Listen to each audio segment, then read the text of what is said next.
Let's queer up South Florida and Florida. Alert Disney and Universal as Visit Florida wipes out LGBTQ travel to Florida. Florida's tourism website, visitflorida.com, has quietly removed its LGBTQ travel page, which previously showcased the state's queer-friendly destinations. Visit Florida is the state's official destination marketing organization. Archived versions of the site reveal the page once highlighted gay-friendly beaches, pride events, and LGBTQ road trip ideas.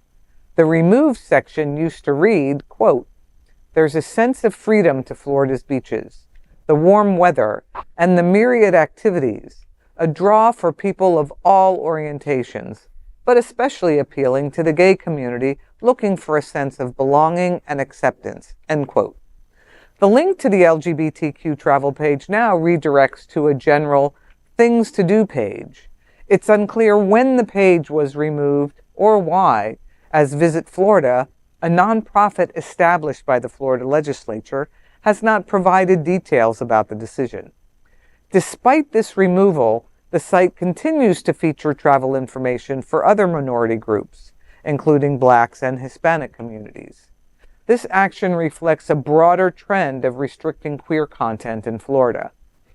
Recent years have seen legislation aimed at limiting LGBTQ inclusive education, healthcare, and sports participation.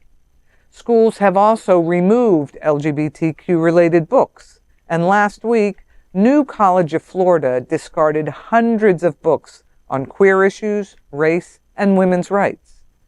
DeSantis even fought a prolonged legal battle with Disney, which has a major corporate presence in the state, following the company's opposition to the state's Don't Say Gay law. The Human Rights Campaign and Equality Florida issued a travel advisory last year, highlighting the risks of traveling to Florida amid the legislative challenges and the impact on the LGBT community. Activists say the move is contradictory to the state's mission of travel to Florida. Disney is the largest LGBTQ employer in the world. Orlando is one of the world's top LGBTQ travel destinations, driven by the theme parks and gigantic events like OMW, Gay Days, Girls in Wonderland, and Bears Jamboree. 3 of the nation's largest LGBTQ communities are in Florida, and South Florida has the world's #1 and #2 largest number of LGBTQ visitors in the world.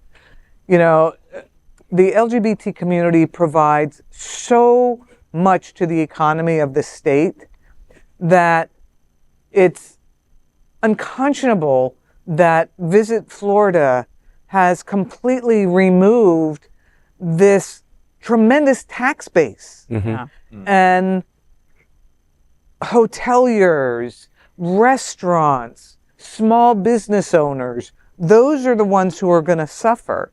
Mm-hmm. The travel industry is going to suffer here, and we count on tourist tax dollars.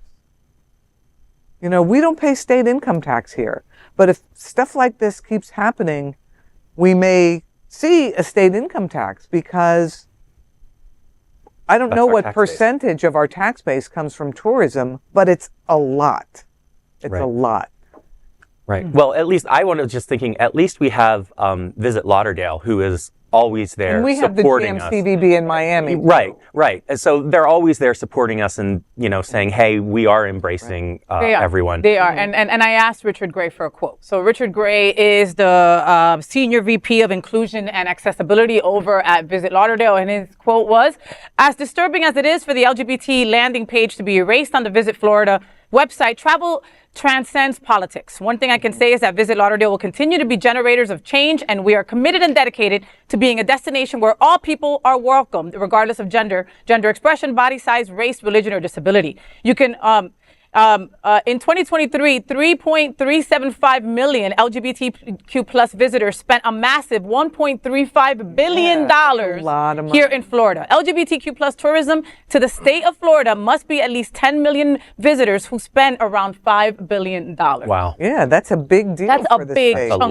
money. That's a lot of money. That's a lot. Yeah, and it's irresponsible for them to do that. But it's the constant DeSantis and Right, right-wing thing. Is exactly. we will get rid of all of this stuff regardless of consequences. We don't care. The same reason, the same thing when he eliminated all arts funding, just kind of It was gone. This move may seem minuscule, but I've literally had queer friends who don't live in the state say they will not visit here, they will not patronize here, they will not come here and spend their money because of the rhetoric that's being spread about Florida and how we're being treated here. Yeah, we don't have it easy, but leaving and refusing to come here is not the answer to do we that. need you. We need you to come here in droves, come here in numbers, show up and show out. and piss show off that, DeSantis. piss off and maybe piss on him. Do whatever you got to do. He'd like that. But like, that is none of my business. But making moves like this really sends a signal like, oh, maybe Florida isn't the place to go this summer for a vacation. But we really need you guys to stand with us and stand by us. And please continue to come here to my show specifically. And tip me very well. Brittany, what do you think? I low-key kind of like stories like this because whenever somebody just does something stupid, like towards the LGBTQ plus community, I love that we're able to show it in an intelligent, non-emotional way and just say, this is ridiculous. Right. Like it's been on for years, this page. Yeah. So why you would take it like obviously the people, even if you're conservative, like they're not going to say, oh, this is going to stop the gay people from coming into. It makes no sense to do it except for to take a stand against people for no reason. And I know a lot of people like put conservatives in this box that they hate gay people. Most of them really just don't care about gay people. They don't care about gay issues. They don't care enough. They Yeah. don't, they're just like, whatever. If two people want to be together, who cares? Like it's not it's something that they think about. So when they look at this, it's not going to like bother them. But when they think about like, all right, well, it was there. Like, why are people just being ceremonially cruel, like just for no reason?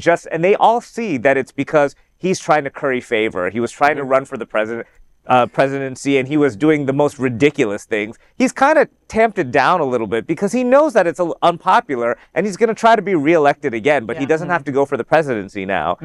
So I always use the model of gay marriage. I think our community, I was so proud of our community, 2008, 2009, 2010, where we never went so far to like really hurt other people or to name call conservatives or anything like that. All we did was just show that love is love, that people, and everybody responded. When you're not being insulted and you're looking at what's going on and the legitimate arguments, it's like gay marriage changed like wildfire, the opinion to it. And we got it in 2015. And my hope is always in advocacy and activism is that we do it in a way where we're not so focused on the fight, but the cause. Like what's going to get us to our goal in 3 years, 4 years from now? And when we kind of articulate and intelligently make these points about what's going on, like I think that moves us forward. So when something like this, I think it actually helps us. So. No, that's a good point. It educates folks. I don't like the in the middle of the night kind of shit. You know what I mean? Right. Like, we're going to be all loud and proud about quietly everything else, doing but that. then, everything else, we're just going to do it like at night, and that's a page right out of DeSantis's book. Right. He does that 2:00 in the Right. morning things. He'll go sign things. Okay, let's just take all the funding away. Right. So, but I mean, great point, Trini. I thank you so much for having your opinion. Yes. As opposed to someone else's.